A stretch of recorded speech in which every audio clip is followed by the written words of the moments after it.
right. Commissioner Samuelsen. Yeah, I understand the reason why this is being raised in the aftermath of the recent events with ATS, but if you're going to look at recouping money from third-party vendors, they screw the tracks up all the time. They screw up rush hour service all the time, and it's not always with technology issues. Anything from a blown GO to engineering problems that are triggered by outside consultants. So why would you limit it to these particular vendors with ATS? So you're going to go Samuelsen, after anybody and recoup money. Go after the contractors that screw this system up every single week. Who said anything about limiting it? The discussion was about these particular vendors. I'm glad to hear you say that, because we could probably give you a lengthy list of outside contractors that have messed up rush hour service welcome over the the last year or two. Welcome the input. Okay. I think the example of Commissioner of IT was an example, and I think that this approach we ought to extend to every vendor that doesn't deliver or violates a contract, period. Okay, good. Welcome the input. Anybody else? Andy. Chair, thank you. I just want to make one more point, because I didn't emphasize this enough properly, and it just in response to what some board members have said. The ATS failed, which meant that we couldn't see the prevailing aspect of signals or the position of switches. But we were, at all times, customers were on trains. It's the first question I asked. Same as the big power failure. Are the trains on traction current? Yes, they were. So they were still on traction current. They had air conditioning, they had power. And then we progressively used a safe methodology, a proven process, to allow the trains to progressively move up to a station as long as they had clear line of sight. There's a process that you do that by. So I do just want to make sure that people understand that our customers were not at risk. Safety is my obsession, and it is my job number one. We have referred this, though, to the IG. I had a very good discussion with her yesterday, and that is the basis upon which I think we need to methodically get to the root cause, or less so the root cause, we know what that was, but to the issues of accountability. Who exactly was accountable for this? Complete transparency on our part. We will get to the bottom of that, and we'll be mindful of the point that commissioners have made. Thank you. So let me just acknowledge two colleagues who are retiring, and then we're going to open up to public comment. Mike Fusilli, MTA Auditor General, will be retiring in August. Mike has served the public Mike's with us today, for over 26 years of service to the public and the MTA. He joined New York City Transit as an Auditor Level 3 in September 1992. Mike has over 38 years of internal auditing experience in the private and public sector. He's also a leader in the Internal Audit Trade Association, very senior unpaid official in that organization, done with the consent of the MTA ethics authorities. Mike should be proud of the service he's provided to the region and the state. Mike, thank you for your service.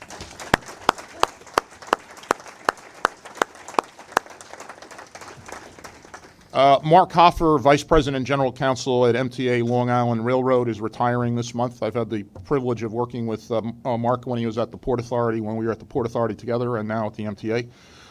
Mark has served the public ably and honorably for 32 years, including New York City Economic Development Corporation, City of New York Department of Environmental Protection, Port Authority of New York and New Jersey, where I worked with Mark and relied on his counsel on countless port issues in New York Harbor, and as Vice President and General Counsel at the Long Island Railroad. Mark, thank you for your service.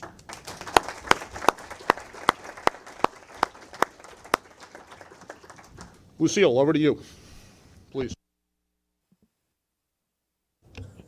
Oh, I think we do. Thank you, Mr. Chairman. We have 42 members of the public registered to speak today.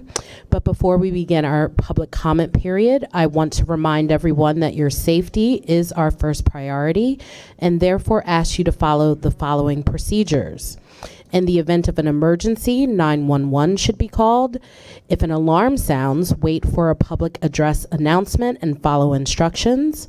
If told to go to another floor or to evacuate the building, leave all unessential items behind and use stairwell A just across the main hallway, or stairwell E down the hall past the elevators. In case of an emergency, notify emergency personnel for assistance. An automated external defibrillator for use by trained personnel is in the main hall just past the elevators. Now, for our public speakers, whom I would like to remind that in the interest of time and fairness to all 42 speakers, we limit everyone to 2 minutes. Please be aware of the clock in front of the room and the warning light you will see reminding you that you have 30 seconds left to conclude your remarks. The first speaker is Brian Burke, followed by Jean Ryan.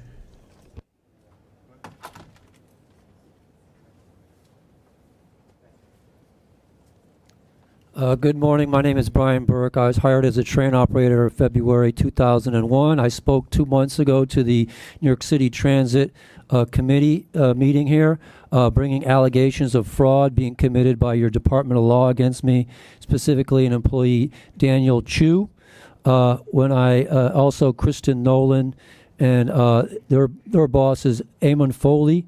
I understand you replaced the general counsel sometime after that meeting, and I did speak to David Farber yesterday.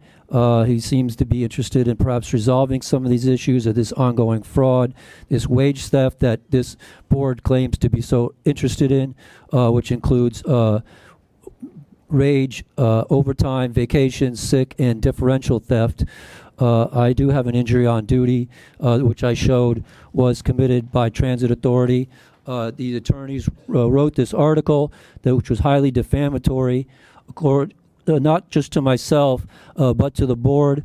It says, satanic MTA out to kill. I don't know that that's your opinion. I didn't say it was mine either. But your attorneys who claim to represent you anonymously wrote this article in the New York Post. And then immediately afterwards engaged in this wage theft, which has been going on for 4 years. So I was hoping to speak today with, if she's available, Ms. Helen Fromm or Ms. Miranda Grant, this Special Investigations Review, or if he's available, Mr. David Farber. I did leave a message with Ms. Carrie Cohen, who I understand you hired to also look into this fraud, and if she's available, I'd be happy to speak to her. And my email is Brian T. Burke, BrianTBurke @gmail.com, and my phone number is 646-434-8513. Thank you. Our next speaker is Jean Ryan, followed by William Drummond.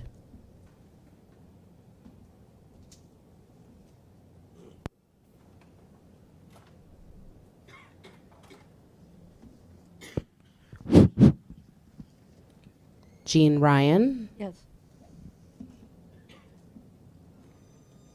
Governor Cuomo and your MTA board, I'm Jean Ryan of Disabled in Action. Promises, promises. People with mobility disabilities, especially wheelchair users, have been largely shut out of the subway system, with whole sections of the city not having even one subway elevator. If we can use the subway, it's a sporadic effort because only 1/4 of the stations are accessible and a disproportionate number are in Manhattan, if they are working. That's why we want a legally binding agreement to make all subway stations accessible. We also want you, Governor Cuomo, and your board to make full accessibility a priority and stop putting it at the bottom of every project or plan, whether you call it transformation or whatever you call it. Stop putting it at the bottom of every project or plan. Thank you.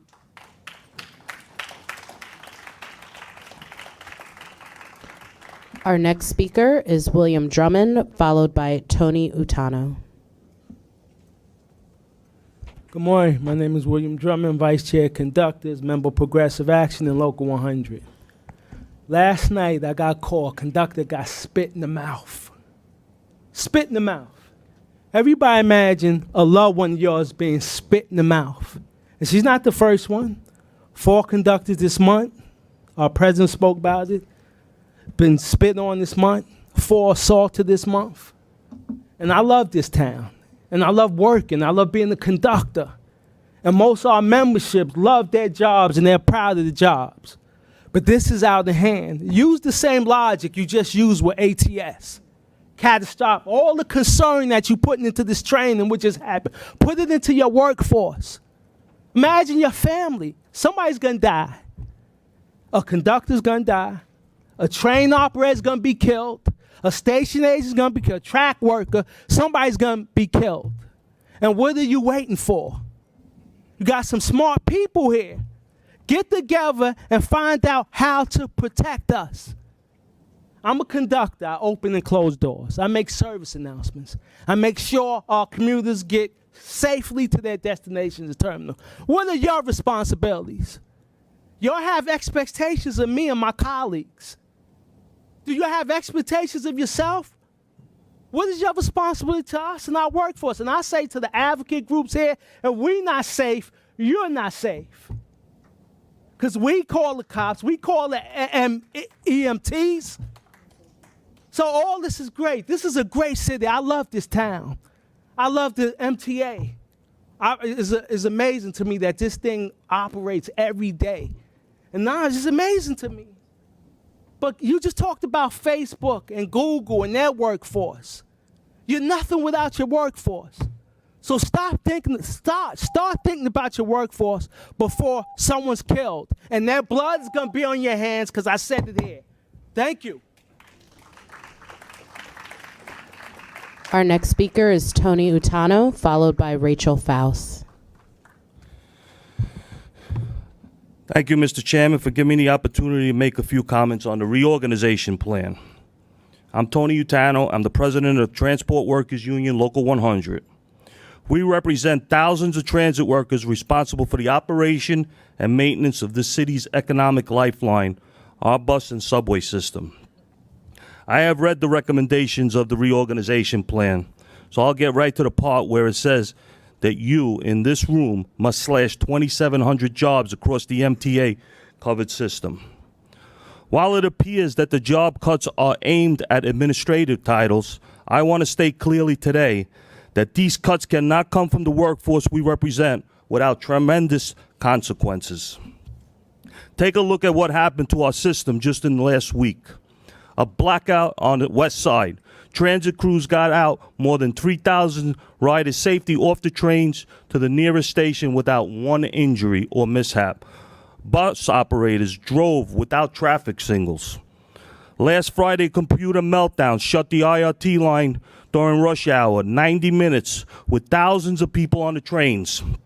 Transit crews kept things under control for you and the entire city of New York, not one injury. On Monday, the monsoon rains caused flooding at a number of stations. It was transit crews on the ground, on the platforms, on the trains who kept the service running and dealt with it. Also, our bus operators were out there to get the riders to their destination safely. Not one injury. When the rest of the city and the MTA all seem to be losing their minds, it is the transit workforce that is keeping it together, dealing with the millions of riders who depend on New York City Transit every day. And I want to add that it is this transit workforce working long, hard hours that implemented the very successful Subway Action Plan that has turned the system around, notwithstanding the latest hits to the system. And if anyone thinks that they're going to take our exclusive work and give it to contractors, they're out of their mind and they will have a major fight on their hands.